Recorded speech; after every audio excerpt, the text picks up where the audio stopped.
আসসালামু আলাইকুম। ভাষাচিত্র আয়োজিত কবিকণ্ঠে শুক্রবারের কবিতায় আমি নিশাত শারমিন জেসমিন পড়ছি আমার লেখা কবিতা জীবন সায়াহ্নের গান। দৃশ্য তো দূরে, আদতে খুব কাছাকাছি।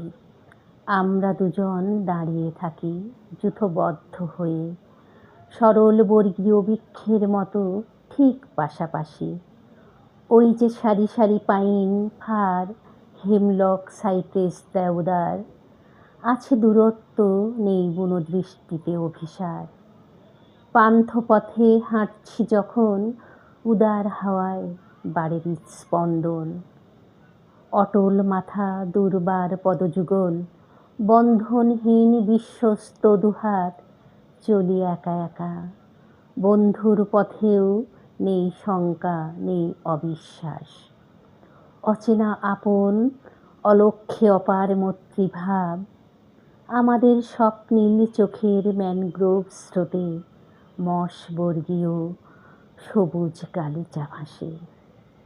নৈশব্দচারী নৈশ প্রহরী আমরা, আমাদের দুঃখগুলো শিউলির মতো ঝরে পড়ে।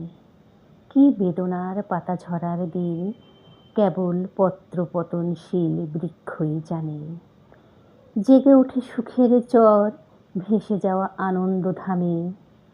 দূরত্বের দাঁড় টানে বিরহ সাম্পান মাঝি আনমনে। শ্রান্ত পথিক বসে পাশাপাশি পান্থশালায়। চোখে চোখে কথা হয়, টানি ব্যবধান। জীবনের সফর শেষ না হতেই হঠাৎ সূচাগ্র বাসনা জাগে, ঘুচিয়ে আজন্মের সব ব্যবধান। খুব কাছে, আরো কাছে বসে গাই জীবন সায়াহ্নের গান।